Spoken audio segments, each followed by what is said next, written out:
मंडळी नमस्कार. मी सुजाता चोर. परिक्रमामध्ये आपलं स्वागत. म्हणजे उद्या महाशिवरात्र आहे. त्यानिमित्ताने आपण शिवाचं स्मरण करूया. आता शंकराचा प्रिय मंत्र म्हणजे महामृत्युंजय जप. त्याची निर्मिती कोणी केली ते आज मी तुम्हाला सांगेन. तो जप असा आहे, ओम त्र्यंबकम यजामहे सुगंधिं पुष्टिवर्धनम उर्वारुकमिव बंधनात मृत्योर्मोक्षे यमामृत.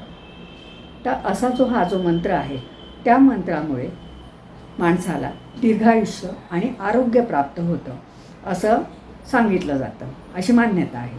आणि त्यामुळे माझा भाऊ पुरोहित आहे, त्यामुळे त्याच्याकडे अनेकदा मंत्र करण्याचं काम, मंत्र जप करण्याचं काम त्याला बरेचदा मिळतं. अक्षरशः लाखांचे ते मंत्र त्याला जपायचे असतात. त्यामुळे हा जप अनेक ठिकाणी केला जातो. माणूस ज्यावेळी आजारी पडतो, यातसुद्धा काही गोष्टी अशा चुकीचे अर्थ लावले जातात. असं म्हटलं जातं की दीर्घायुष्य मिळतं, बरोबर. पण त्यातलं जे शेवटचं आहे ते मोक्षाला जायला पाहिजे अशी ती मागणी आहे. त्यामुळे खूपदा लोक असं म्हणतात, अहो मृत्युंजय जपाचं सुद्धा अनुष्ठान केलं पण शेवटी तो अमुक व्यक्ती वारलाच.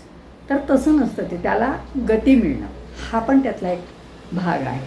म्हणजे तो खितपत नाही पडणार, अशा प्रकारे त्या महामृत्युंजय जपाचं सांगितलेलं आहे. तर हा जप कोणी रचला? मार्कंडेय मुनींनी या जपाची मंत्राची रचना केली. मार्कंडू नावाचे जे ऋषी होते त्यांना मूलबाळ नव्हतं. त्यांनी खूप शंकराची तपश्चर्या केली, खूप वर्ष गेली. त्यानंतर शंकर प्रसन्न झाले आणि त्यांना म्हणाले की वर माग, कशासाठी तू एवढी तपश्चर्या केलीस? तर तो म्हणाला, मला पुत्रसंतान नाही, काही नाही, मला एक पुत्र व्हावा, यासाठी मी ही तपश्चर्या केली. तर शंकरांनी सांगितलं की तुला दीर्घायुष्य पुत्र हवा आहे की सद्गुणी पण अल्पायुषी पुत्र हवा आहे?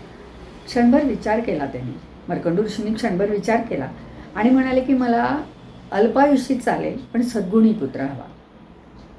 तर शंकरांनी तथास्तु म्हटलं. शंकर अंतर्धान पावले. त्यानंतर यथावकाश मार्कंडूंच्या पत्नी प्रसूत झाली आणि तिला मुलगा झाला.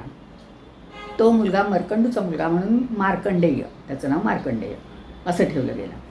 मार्कंडेय पहिल्यापासनं त्या मुलाला शंकर भक्तीची खूप आवड होती, शिवाची भक्तीची. कदाचित तो शिवभक्तीमुळे जन्माला आला, तपश्चर्येतनं शिवाच्या आशीर्वादाने तो जन्माला आला म्हणून असेल. पण त्याला शिवाची भक्ती अतिशय प्रिय होती. हळूहळू तो वाढत होता, मोठा होत होता. आणि त्याला सांगितलं होतं की, म्हणजे आईवडिलांना त्याचं सांगितलं होतं की याला आयुष्य फक्त 16 वर्ष आहे. तर त्याला कळलं ते की 16 वर्षाचं आपल्याला आयुष्य आहे. तो घरात एकदा शंकराची पूजा करत असताना तिथे सप्तर्षी आले. सप्तर्षींनी यांनी नमस्कार केला त्यांना. सप्तर्षींनी त्याला दीर्घायुषी हो असा आशीर्वाद दिला. पण ज्यावेळी त्यांना कळलं की हा अल्पायुषी आहे, तेव्हा ते त्याला घेऊन ब्रह्मदेवाकडे गेले. यांनी ब्रह्मदेवांना पण नमस्कार केला. ब्रह्मदेवानेही त्याला आशीर्वाद दिला की दीर्घायुषी हो. पण मग त्यांना सप्तर्षींनी सांगितलं की हा दीर्घायुष्य नाही, याचा आता अंतकाल जवळ आलेला आहे, 16 वर्षानंतर हा मरणार. तर मग सगळे शिवाकडे गेले आणि शिवाची प्रार्थना वगैरे केली. तर काही झालं नाही. सगळे आपापल्या ठिकाणी गेले परत. मग मार्कंडेय जो होता, तो मार्कंडेय आईवडिलांची परवानगी घेऊन वाराणसीच्या जवळच्या एका खेड्यात गेला, जंगलात. तिथे त्यांनी एक मातीचं शिवलिंग केलं आणि तिथे त्यांनी त्या जपाची रचना केली. आता जो आपण म्हटला तो त्र्यंबकम यजामहे झाला. तो जप त्यांनी तिथे शंकराची मातीची पिंडी केली आणि त्याच्यासमोर बसून त्यांनी शिवाची आराधना सुरू केली. हा जप रचला आणि त्या जपानी पूजा सुरू केली. सारखं मंत्राचं जप पठण करायला लागला तो तिथे. यथावकाश तो काळ आला, त्याची वेळ आली मृत्यूची. त्यावेळी यमदूत आले. पण यमदूताने पाहिलं की हा शिवाचा जप करतोय. तर जप करत असताना त्याचे प्राणहरण करणं, पण किती वेळ तरी थांबणार, हा काही जप करायचं थांबेच ना. म्हणून ते बराच वेळ थांबले आणि मग ते परत यमाकडे गेले आणि यमाला म्हणाले की तो सारखा जपच करतोय महामृत्युंजयचा, तर ह्याचा शिवांचा, तर कसं आणणार आम्ही त्याला? तर शेवटी मग यम म्हणाला की नाही, आता मलाच जावं लागेल. म्हणून यम त्याचे प्राणहरण करण्यासाठी आला. यम आला. यमाने पण बघितलं की हा सारखा जप पाठ करतोय, जप म्हणतोय, पठण करतोय. तो मध्ये क्षणभरासाठी थांबला, त्याबरोबर यमाने आपला पाश त्याच्या गळ्यात टाकला. मार्कंडेय ऋषीने काय केलं की बाजूला जे शिवलिंग त्यांनी बनवलेलं होतं पूजेसाठी, त्या शिवलिंगाला त्यांनी घट्ट मिठी मारली आपल्या गळ्यात टाकलेल्या पाशासकट आणि जपाचं बोलणं जप म्हणणं चालूच ठेवलं. त्यावेळी काय झालं की तो पाश जो होता, म्हणजे मार्कंडेय ऋषींच्या गळ्यात जो पाश होता, तो पाश आपोआप शिवलिंगावर पडला. कारण त्यांनी असं घट्ट धरलं होतं शिवलिंग, मिठी मारली होती. त्यामुळे तो पाश आता शंकराच्या गळ्यात पडला आणि शंकर हे झाले, पिंडीतून मूर्त स्वरूपाला आले. आणि यमाबरोबर त्यांनी यमाशी वाद घालायला सुरुवात केली की असं कसे तू त्याचे प्राण नेतोयस. तर म्हणे नाही, तो अल्पायुष्य, त्याची वेळ झालेली होती म्हणून मी प्राण घ्यायला आलो आहे.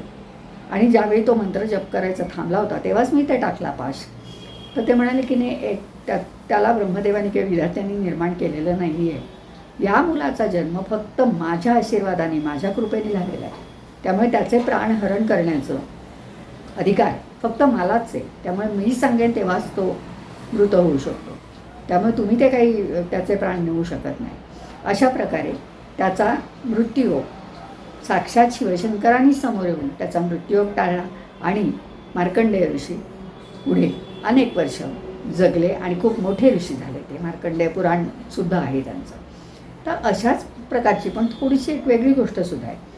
ती अशी महानंदीची गोष्ट तर बहुतेक लोकांना माहीत असेल. तर महानंद्या ही एक वेश्या होती आणि तिने कुक्कुट आणि मरकट असे, म्हणजे कोंबडा आणि माकड असे 2 प्राणी आपल्या घरी पाळले होते. तर ती शिवभक्त होती, विख्यात एकदम. ती काय करायची, स्वतः आता नृत्यांगनाच होती कारण वेश्या होती, गाणं आणि नृत्य हे ती शिवापुढे करायची. तिचं शिवाचं देऊळ स्वतःच्या घरात होतं.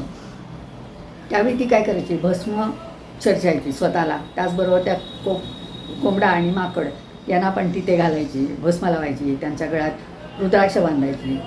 हां, आणि मध्ये थोडं 1 सेकंद थांबून वेगळंच सांगते की शिवलीलामृत ही जी पोथी आहे त्याच्यातला 11वा अध्याय अनेक लोक दर सोमवारी वाचतात. माझ्या घरी माझे यजमान तो वाचत होते. अनेक वर्ष मी तो ऐकलेला आहे दर सोमवारी, त्यामुळे बऱ्यापैकी मलाही पाठ आहे. मी म्हणत नाही पण पाठ आहे. तर त्याच्यामध्ये पहिले 9 श्लोक जे आहेत ते तुम्हाला रुद्राक्षांविषयी माहिती देतात. आता शिवाचं ध्यान पाहिल्यानंतर रुद्राक्ष असलेच पाहिजेत. अंगाला भस्म चर्चिलेलं, गळ्यात सर्व रुद्राक्षांचे अलंकार, त्यानंतर नागबंधन, नागाचा गळ्यात हार, नंतर जटाजूट, त्यानंतर चंद्र, बाळी अर्धा चंद्र म्हणतात तसं, तो अर्धा चंद्र, पूर्ण चंद्र नाही, आणि गंगा माई वाहते जटांमधून, असं एक शिवाचं ध्यान आपल्या डोळ्यापुढे येतं.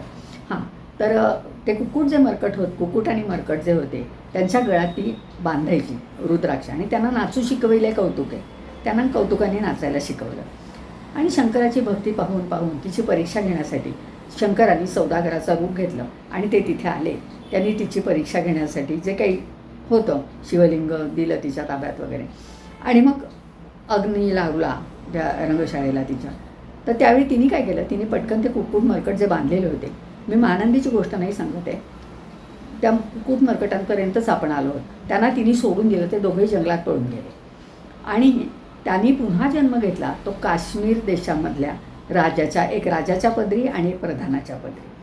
त्या आधी तिथे काय झालं, तिथे तेही अल्पायुष्य होते. पराशर ऋषीने ज्यावेळी राजाला सांगितलं की आज योगायोगाने पराशर ऋषी आले, त्यावेळी त्यांनी सांगितलं की आमची जी 2 मुलं आहेत, प्रधानाचा मुलगा आणि माझा मुलगा, ही दोन्ही मुलं सतत शिवभक्ती करत असतात. राजा म्हणून त्यांना कुठले उपभोगच नको आहेत, त्यांना चांगले कपडे नको आहेत, त्यांना खेळायचं नाही आहे मुलांसारखं, त्यांना सतत शिवभजन करायचे, अंगावर त्यांना रुद्राक्ष घालायचे, त्यांना अंगाला भस्म लावायचे. तर असा मुलगा तर माझं राज्याचं कोण पाळणार सगळं, म्हणून मी चिंताग्रस्त आहे. पराशरांनी थोडं ध्यान वगैरे केलं आणि म्हणाले नाही, त्याचा आता मृत्यूयोग जवळ आलेला आहे, त्यामुळे काय करायला पाहिजे. मग ते महारुद्र वगैरे ते सगळं केलं. आणि त्यावेळी त्यांनी सांगितलं की हे कोण होते, तर ते म्हणे कुक्कुट मरकटे जे पळून गेले, त्यांना जंगलात सोडून दिलं होतं, ते मेल्यानंतर ते त्याने आधीच्या जन्मामध्ये, म्हणजे प्राणीचा जन्म, प्राण्यांचा जरी जन्म तुम्ही असलात आणि त्या काळी जर तुम्ही भक्ती काही केलेली असेल तर ती तुमच्याबरोबर मनुष्य जन्मात पण परत येते, हे इथे दिसतं आपल्याला थोडंसं. तर ते भक्त आदल्या जन्मी होते, तसेच ते पुन्हा शिवभक्त म्हणून झाले. आता त्यांचा अंतकाळ जवळ आला.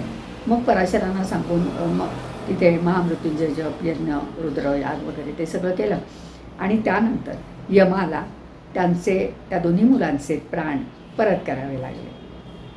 कारण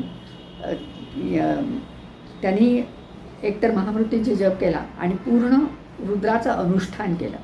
1000 ब्राह्मण आणले होते त्यासाठी की ज्यांची रुद्रानुष्ठानातच फक्त भक्ती आहे असेच आणले होते. सतशिरी वगैरे ब्राह्मण शोधून आणले होते. तर ती आदल्या जन्मी केलेली भक्ती, ते मला वेगळं बोलायचं की आदल्या जन्मी त्यांनी जी शिवभक्ती केली होती त्यांनी तिला पुढल्या जन्मात पण साथ केली, त्यांच्याबरोबर ती भक्ती आली आणि त्यांचा जीव त्यांना जे मरण आलं होतं ते मरण त्यांचं टळू शकलं. तर हे शंकराची जी आहे ना, शंकराची कृपा, आपण म्हणतो की शंकर हा विनाशाचा देव, म्हणजे आपण काय उत्पत्ती स्थिती आणि लय त्यापैकी लय. तर शंकरा हा आदी मानला जातो, आदिपुरुष, शिवशक्ती असे दोन. पार्वतीच्याही अनेक गोष्टी आहेत. शिवपार्वतीच्या आधीच्या जन्मात जी सती असते ती नंतरच्या जन्मात गिरिजा म्हणून जन्माला येते. ती जन्माला येते त्यावेळी तारकासुराला मारण्यासाठी तिला आवाहन केलेलं असतं सर्व देवांनी. ही कथा पण एकदा सांगण्यासारखीच आहे. पण आज महाशिवरात्र असल्यामुळे मी महामृत्युंजय जपाची रचना कोणी केली हे आपल्याला सांगितलं. आणि भक्तीविषयी सांगायचं झालं तर तेच पुन्हा मी सांगेन की आत्मा जो आहे एक शरीर टाकतो आणि दुसरं शरीर धारण करतो मृत्यूनंतर, फक्त देहत्याग करतो. हे अगदी पटाव अशी गोष्ट आहे. कारण तो आत्मा ज्यावेळी दुसऱ्या शरीरात प्रवेश करतो परत, त्यावेळी आधीच्या जन्मी केलेली भक्ती त्यांच्याबरोबर येते.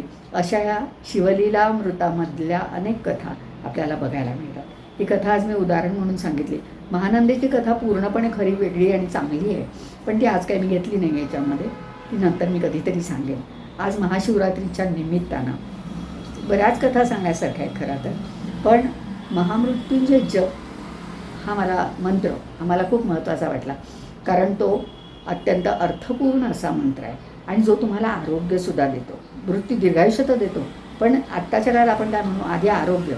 संध्याकाळी आपण प्रार्थना करतो, ती सुद्धा दिव्याला ज्यावेळी करतो, दिवे लागणीला, तेव्हा आरोग्यम धन संपदा मागतो. यात पहिल्या नंबरवर आरोग्य असतं. त्यामुळे महामृत्युंजय जप हा सुद्धा आपल्याला आरोग्यच देतो. त्यामुळे प्रत्येकाने एकदा तरी दिवसातून अंघोळ झाल्यानंतर एकदा तरी हा जप करावा असं म्हटलं जातं. आता मी इथे थांबते. पुढल्या वेळी आपण पुन्हा भेटूया. धन्यवाद आणि महाशिवरात्रीच्या सगळ्यांना शुभेच्छा.